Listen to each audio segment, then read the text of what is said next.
important for banking earnings were really extraordinary for you, and you actually called the bottom. Could you please explain to people how important this was to your earnings? And the forecast has got to be good just because of what you talked about with NII.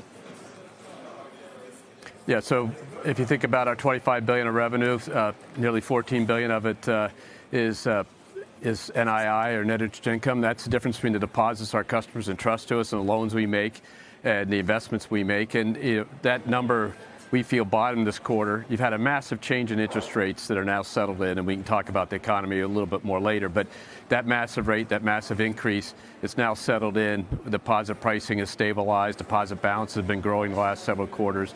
And that gives us confidence when you do some simple adjustments from now, the second quarter to the fourth quarter. We told our investors today and put in our documentation that our estimate for the fourth quarter is $14.5 billion, which is an increase of $600 billion per quarter over a couple of quarters, which shows the balance sheet kind of starting to generate earnings again. And that has been a period of where we've been coming down a slope, and now we're starting to go up the slope, and that provides great earnings momentum for the company. At the same time, Brian, one of the things that should have happened at this point with a vicious rate hike cycle is I would have expected a lot of defaults. It's kind of the opposite. In particular, your commercial real estate makes me feel much more confident about our country because you are the biggest in our country. Yeah, in a commercial office space, our commercial real estate exposure is $60–70 billion, 6% of our loans, but our office space is $16 billion, is down a couple billion over the last couple 4 or 5 quarters. Charge-offs, non-performers, criticized assets all fell during the quarter. So we aggressively worked on it. We aggressively pushed, as they usually say, the pig through the snake, re-rating, getting new appraisals, and now we're seeing it come down. We expect second half to be lower charge-offs in commercial real estate office than the first half. So we feel good about our position. It was always well secured. LTVs were strong. And there's a lot of work to do in the commercial real estate sectors around the country. But we're seeing the activity in our portfolio, because of the high quality nature of it, basically work itself through. All right, let's jump straight in. Bank of America's Q2 2024 earnings call just dropped, and there's a couple of trends that caught my eye, and they're not really painting a rosy picture for some homeowners.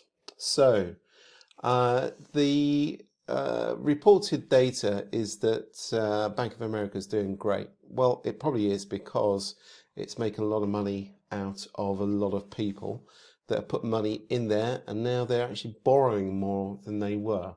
So that's the reason why that Bank of America earnings are doing well. But if they're making a lot of money out of their depositors and out of the loans, someone's probably not making as much as them. So let's have a little dig into it all. So we can see that consumer banking actually is dropping, but their earnings are going up. So something's up. That caught my eye. If we dip down here, we can see that there's been an uptick in credit card delinquencies. So for the last 5 years, we had a dropping, and then now it's picking up again. And then the 90 days past due, similar kind of thing, really. It's picked up, which means that people aren't paying their credit cards. Now, that also means that we should be able to go down into some of the other areas of the bank and see what the mortgage situation is like. So this is good. Residential mortgages are up, which is good for the overall health of the market. We can see that the average FICO scores here of the people that Bank of America likes to deal with, pretty good. But it's this area here that's really interesting. I think it's interesting. So credit card delinquencies are up, and home equity lines of credit are also up. The credit scores are actually really good. So the average credit scores. So it could be that some of the people with a lower FICO score are the ones that are potentially tapping in. Not sure.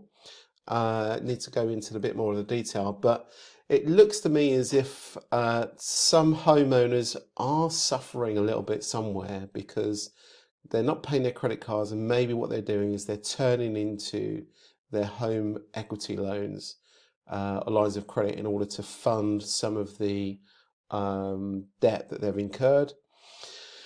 Which can be, I mean, that's what it's there for. If you've got equity built up, maybe why not use it? The interest rate is going to be less than, the credit card rate. So makes sense from that point of view.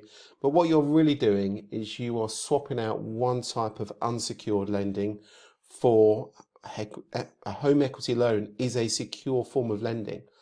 So if you carry on tapping into your home equity line of credit and you're still suffering from, not being able to make repayments at a higher rate, then are you potentially going to be losing your home in the future if you carry on, if that trend continues, which could mean that some people's properties may be foreclosed in the future. Bit of speculation there. This is a small trend. It's not a huge trend, but it's definitely a trend worth watching. Because it has actually, this 2.4 has gone all the way back to 2023 levels. So while it's been dipping, it's now picked back up again, which goes for the same thing really for the credit card. If we look back at that, that was also kind of on the way down, and now it's picking back up again. So that seems to be one of the reasons why Bank of America's profits are up. Its customers are paying them more in interest, and it looks as though they're paying more in fees and interest off of credit cards, and also off increased use of home equity lines of credit, as well as, there's lots of other reasons why they're doing well. They've kept expenses down by using technology and all that sort of stuff. But I just thought that was interesting. Something definitely worth watching for the future.